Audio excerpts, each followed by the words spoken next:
कहानी की शुरुआत में हम एक आदमी को देखते हैं जो बहुत ही डरावने सहरा के बीचों बीच बड़ी मुश्किल से अपनी लाइफ स्पेंड कर रहा था, लेकिन वहीं पर ये अचानक से अपने सामने कुछ लोगों को आता देखते गाड़ी में बैठकर वहां से चला जाता है, क्योंकि ये टाइम वार के बाद का था जहाँ पर जिंदगी गुजारना बहुत ही मुश्किल होने के साथ साथ आसान कुछ भी नहीं था। और यहाँ के लोग वार को ही पसंद करते थे, जिन्होंने अब उस आदमी को भी पकड़ लिया था और अब बारी थी वापस सेटल जाने की, जहाँ पर ये लोग अपने राजा के साथ रहते थे। लेकिन इस सबसे पहले वो मैक्स के बाल काटने के बाद बॉडी पर कुछ लेटर्स भी लिख देते हैं, क्योंकि उसका ब्लड ओ पॉजिटिव था, जो वहाँ से निकलने की बहुत कोशिश करता है। लेकिन इस सबसे काम नहीं बनता, क्योंकि सिट्रल के सभी लोग बहुत ही पावरफुल होने के साथ साथ मौत से तो बिल्कुल भी नहीं डरते थे। अब इस सब के बाद हमारा सीन कुछ टाइम आगे शिफ्ट होता है, जहाँ पर सिट्रल का राजा इमोर्टन जो अपनी एक टीम को फ्यूल लेने के लिए भेज रहा था, जिसकी अपनी हालत तो थी बहुत खराब, लेकिन हालात बच्चों के भी कुछ अच्छे नहीं थे, जिन सभी के सभी को सांस लेने की बीमारी थी, जिससे वो सेट करने की बहुत कोशिश करते हैं। लेकिन इस सबसे काम नहीं बनता, क्योंकि सिट्रल के करीब बहुत से लोग भी रह रहे थे जिन्हें इमोर्टन जो बिल्कुल भी पानी नहीं देता था, और जितना देता वो भी कुछ खास नहीं था। जिनकी टीम लीडर फ्यूरियोसा इमोर्टन की बातें सुनते ही वहां से रवाना हो जाता है, लेकिन उसका प्लान ही कुछ और था, जो अचानक से आगे जाने की बजाय अपने ट्रक का रास्ता ही चेंज कर देते, जिसे इमोर्टन के सिपाही भी बात करने की कोशिश करते हैं। लेकिन फ्यूरियोसा पर इन सभी का जरा बेसर नहीं होता, क्योंकि वो थी जो टीम लीडर, जिसके बारे में अब इमोर्टन को भी पता चल चुका था कि फ्यूरियोसा रॉन्ग पाथ की तरफ जा रही है। लेकिन वो ये देखते ही जान जाता है कि फ्यूरियोसा ने हमें धोखा दिया,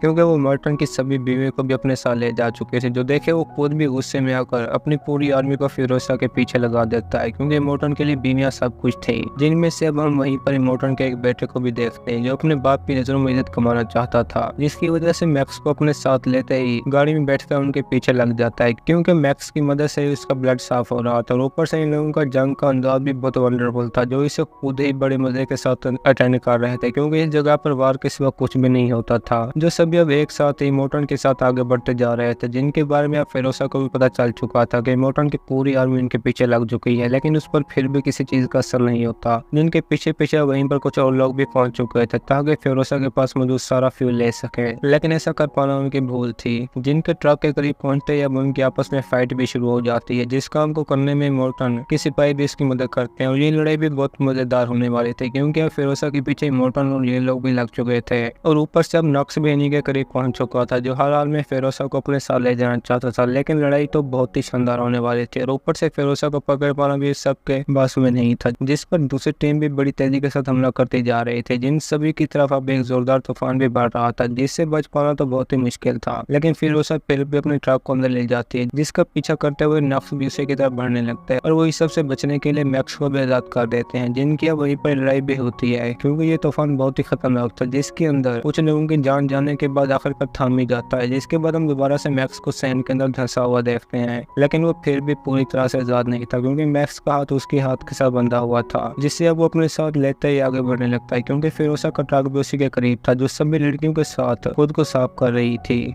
क्योंकि उनके पास पानी और फ्यूल भी बहुत बड़ी तादाद में था, जो मैक्स को अपने सामने देखते ही डर जाते हैं, क्योंकि वो वापस तो बिल्कुल भी नहीं जाना चाहती थी। जिनके पास मैक्स भी पानी देखकर पाइप लेते ही पीने लगता है, लेकिन गन अब तक भी उसी के हाथ में थी, जिसका फायदा उठाकर वो लड़कियों से अपनी चेन खोलने का भी कहता है, लेकिन ऐसा कर पाना उनके बस में नहीं था। ऊपर से इमोर्टन की आर्मी भी उनके पीछे लगी हुई थी, जिसे देखते हैं फ्यूरियोसा भी उससे बचने के लिए मैक्स के साथ लड़ने लगती है, ताकि वो आगे बढ़ सके। लेकिन अब तो नक्स भी जाग चुका था, और उसका अपना भी मिशन फ्यूरियोसा को पकड़ना था, जिसकी वजह से दोनों एक साथ लड़ाई के दौरान फ्यूरियोसा पर भारी पड़ जाते हैं। ऊपर से नक्स मैक्स की चेन खोलते ट्रक लेकर वहां से चला जाता है, लेकिन चला पाना उनके बस में भी नहीं था, क्योंकि फ्यूरियोसा ने ट्रक के अंदर लॉक लगा रखे थे, जो कुछ टाइम आगे जाते ही वहीं पर रुक जाता है, और ये भी अपनी सभी लड़कियों के साथ पीछा करते वहीं पहुंच चुके थे, क्योंकि अब मैक्स के पास भी उन्हें साथ लेने के सिवा कोई रास्ता नहीं था। और आखिरकार ये सभी एक साथ ट्रक के अंदर बैठे आगे बढ़ने लगते हैं, लेकिन मैक्स को अब भी उन पर यकीन नहीं था, जिसकी वजह से ट्रक के अंदर मुझे सभी गन से उठाकर अपने पास रख देता है, ताकि वो उसे मार न सके। जिनके ट्रक के अंदर अब नक्स भी छुप कर अंदर पहुंच चुका था, और ऊपर से इमोर्टन की पूरी आर्मी भी इन्हीं के पीछे लगी हुई थी, जिन्हें देखे वो सभी और भी ज्यादा डर जाते हैं, क्योंकि बचना तो हर हाल में ही था। जिसकी वजह से मैक्स बाहर निकलते ही फ्यूल टैंक के पास पहुंच जाता है, क्योंकि उसके व्हील जैम हो चुके थे, जिन्हें सेट करते अब ये भी पहाड़ियों की तरफ बढ़ रहे थे, क्योंकि नक्स खुद भी अंदर पहुंच चुका था, जिसे फ्यूरियोसा मारने ही वाली थी कि तभी लड़कियां रोक लेते हैं, क्योंकि वो बस इमोर्टन का ही गुलाम ही था। जिसे ट्रक से बाहर फेंकते ये भी पहाड़ियों की तरफ आगे बढ़ने लगते हैं, क्योंकि फ्यूरियोसा ने उन्हें फ्यूल देने का वादा कर रखा था, जिसकी वजह से इन्हें अंदर छुपाते होते ही खुद ट्रक रोककर बाहर पहुंच जाते हैं, लेकिन जाने से पहले उसने मैक्स को सभी इंजन की सारी सेटिंग समझा दी थी, क्योंकि वो लोग भी फिरोसा पर गुस्सा था जो अपने पीछे मोटन की इतनी बड़ी आर्मी से मुकाबला तो बिल्कुल भी नहीं कर सकते, जिन्हें वो अपने करीब देखते ही आगे बढ़ने लगते हैं, क्योंकि ट्रक को इस बार मैक्स चला रहा था, जिसकी वजह से फिरोसा खुद भी किसी तरह अंदर पहुंच जाती है। लेकिन मोटन की आर्मी के आने से पहले वो रास्ता ही बंद कर देते हैं, जो रुकने वाले तो फिर भी नहीं थे, और ऊपर से तो इनकी गाड़ियां भी फुली जंग के लिए तैयार थी। लेकिन दूसरी तरफ बाइकर भी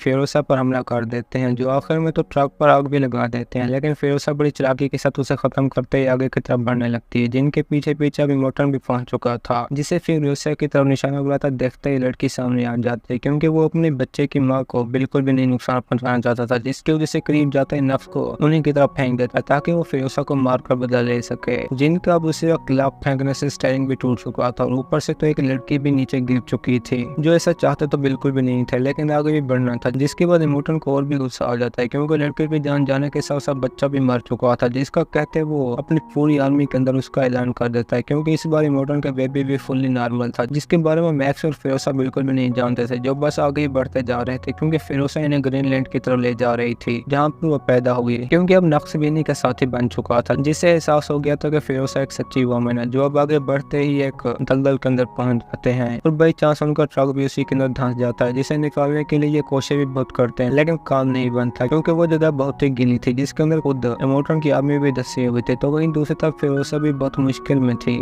जिनकी अब नक्श भी मदद कर रहा था, क्योंकि उनके पीछे एक और गाड़ी भी लगी हुई थी, जिसे फिरोसा नक्श की मदद से वहीं पर ही ब्लास्ट कर देती है, लेकिन वो हार फिर भी नहीं मानता, नक्श खुद भी अब ट्रक को चेन के साथ बांधकर पेड़ से अटैच कर देता है, जो ऐसा करते कामयाब भी हो जाते हैं, लेकिन ट्रक को बाहर निकालते ही मैक्स फ्यूल का एक टैंक लेकर गाड़ी की तरफ चला जाता है, ताकि वो उसे तबाह कर सके, जिसे करने में वो कामयाब भी हो जाता है, और आखिरकार सभी गन साथ लेते हुए ट्रक के अंदर बैठे आगे बढ़ने लगते हैं, जिनके सामने की मंजर कुछ और थे, और ये भी आखिरकार आगे बढ़ते टावर के सामने पहुंच जाते हैं, जहाँ पर एक औरत मदद मांग रही थी, जो देखे फिरोसा तो उसी की तरफ ही बढ़ने लगती है, लेकिन मैक्स को यकीन था कि ये हमारे लिए एक चाल है, जिसे देखने के लिए फिरोसा बाहर निकलते ही उन्हें अपने बारे में सब कुछ बता देते कि मैं ग्रीनलैंड ऑफ मैनी वुमेन से आई हूँ। तो ये सुनते ही एक साथ इकट्ठी हो जाते हैं, क्योंकि वो सभी थी फिरोसा के अपने कबीले की औरतें, जिनसे ग्रीनलैंड का पूछते वो खुद भी हैरान हो जाते हैं, क्योंकि ग्रीनलैंड वही जगह थी जहाँ पर अब दलदल बनी हुई थी, जिसे सुनते फिरोसा के होश ही उड़ जाते हैं, क्योंकि वो इतनी मुश्किल से यहाँ पर पहुंची थी, जिसकी वजह से रात होते ही यहाँ से आगे एक जगह पर जाने का सोचते हैं, क्योंकि उनमें से एक औरत के पास हर किस्म के सीड भी थे, ताकि वो पानी ढूंढते ही उन्हें उगा सकें, जिसमें आगे बढ़ने के लिए वो मैक्स को भी अपने साथ चलने का कहती है, लेकिन वो मना ही कर देता है, क्योंकि वो जानता था कि आगे जाना बिल्कुल ही फजूल है, जिसे सुबह होते ही एक बैग देकर रवाना हो जाते हैं, लेकिन उसे भी एक आइडिया आ चुका था, जिसकी वजह से बैग लेते ही दोबारा से फिरोसा के सामने पहुंच जाता है, और उसे अपने साथ वापस सिटिडल चलने को कहता है, क्योंकि सिटिडल एक ऐसी जगह थी जहाँ पर खाना पानी और बाकी भी सब कुछ था, और वो एक ही सूरत में उस पर कब्जा कर सकते हैं कि अगर इमोशन को मार दें, जिसका सुनकर बाकी भी उसकी बात मान जाते हैं, क्योंकि ये एक जबरदस्त आइडिया था, जिस पर हमला करते ही अब सभी एक साथ ट्रक के अंदर बैठे आगे बढ़ने लगती हैं, जिन्हें मोटन खुद भी सिटिडल जाता हुआ देख लेता है, और इसी के साथ पूरी आर्मी उनके पीछे लग जाती है, जिसे देख ये डरे हुए तो बहुत ही थे, लेकिन इस काम को भी पूरा करना था, जो अब दूसरे इंजन को चलाने के लिए नफ्स को नीचे भेज देते हैं, जिसके बारे में मैक्स सुनते ही करीब जाकर काटने लगता है, लेकिन स्पीड कम होने की वजह से उनका खतरा भी बढ़ता जा रहा था, और उसी वक्त लड़ाई में बूढ़ी औरत की भी मौत हो जाता है, जिसे देख सभी बहुत ही परेशान थे, क्योंकि वो मोटन की आर्मी से घिर चुके थे, क्योंकि ये लड़ाई थी ही इतनी इंटरेस्टिंग, जिसमें अब फिरोसा सामने मैक्स को गिरता देखते ही कटे हुए हाथ के साथ पकड़ लेते हैं, जिससे उसे तकलीफ तो बहुत ही हो रही थी, लेकिन छोड़ती फिर भी नहीं, हालांकि एक आदमी तो उसे चाकू भी मार देता है, जिसे देखते ही अब नक्श भी इंजन सेट कर चुका था,